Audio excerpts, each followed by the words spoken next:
What an incredible few years this has been. While I've learned, like so many of us, to not make any predictions about what the next few months will hold, I think we can all agree that at least as far as the pandemic is concerned, there does seem to be a lot of hope in the air.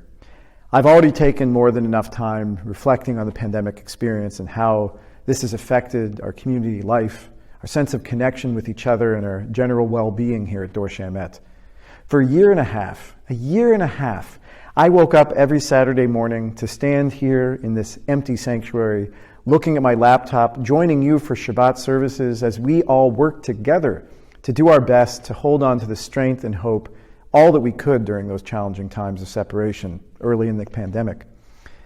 As I've mentioned before, those months were tough, but I'm so proud of how we as a community came together using creativity and flexibility to create a holy space to give each other the support that we needed to make our way through those times.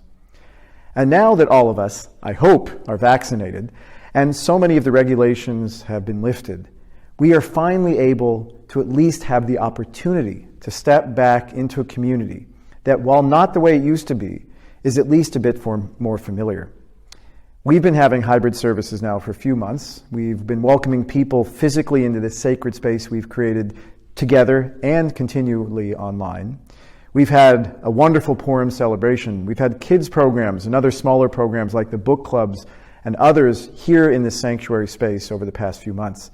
And all the while, we of course have been making sure that everyone can feel safe and connected through continuing to have Zoom and streaming available for nearly every program. And it will continue to stay this way, since we know that not everyone is ready to step back into shul at this time. Since we are at an important turning point in the pandemic and in life of our community, I wanted to give everyone a few specific updates about where we are headed as far as Shabbat services and programming moving forward. I know that there have been many questions about why specific changes were made to our Shabbat services over the past few years. There have been more than a few questions about what the plan is moving forward. Now, first of all, for those who have been attending Shabbat services, you may have noticed that the services have been a bit shorter and have had some specific things that have been quite different from the way things were before the pandemic started. Within a few weeks of the lockdown, back in 2020, feels like so long ago, the Minhag Committee met and decided that it was necessary to make some major changes in the Shabbat services to recognize the challenge of meeting online, but also to honor the flexibility and creativity that was necessary moving forward. The committee decided to temporarily not do a Haftarah reading each week and to have only 2 or 3 aliyot. This would make sure that the service was accessible and the people could stay focused for the service without getting too burnt out by looking at a computer screen for 2 hours, and we all know at this point in the pandemic how that feels. We also wanted, by making these changes, to honor the fact and recognize that something wasn't quite right, and to mark this with these changes. Now, while the Zoom services had their challenges, I truly did enjoy the opportunity to be creative and to try out new technology and make the best of the situation. We were able to have special guests on Zoom, watch a few videos, try out new songs and readings, and for better or for worse, all from the comfort of our own homes. I can't say that I'll miss being alone looking at a computer screen in this empty sanctuary every Shabbat morning, but I can also say that I think we all learned a little bit about the true purpose of gathering together and the importance of creativity and inclusivity in how we pray and celebrate. Now, in the spring, as we start to gather again in person, it's important to know that we recognize the importance of bringing us back to some of what was lost. I'm definitely hoping to hold on to some of the creative elements of the services, not just the melodies and some of the new readings and the ways we've, learned to be together.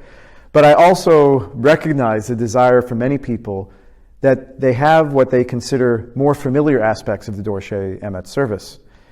The Minhag Committee met late last year, and voted once again to bring back a few of these traditional elements of our services.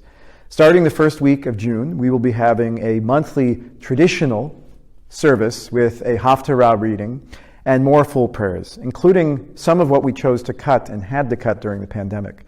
I hope that this will give all of those who've missed the pre-pandemic style of service an opportunity to gather in a familiar way and also inspire others to connect with these important traditional parts of the service. For the other Shabbat services throughout each month, I hope to continue to honor these Dor Shamet traditions, but also continue to be creative and experiment just a bit to make sure that we can do all that we can to make the best of the Shabbat experience. And all that we have learned over this pandemic time, we need to bring with us. As things start to open up, we will integrate children and family programming more directly into Shabbat services so that we feel that sense of community. We'll have a regularly scheduled Friday night potluck. Can you imagine a potluck with a musical service and other informal activities that evening? This is, of course, in addition to all of the wonderful programming that Dor Shemet is famous for, which I hope sooner rather than later we'll be coming back to.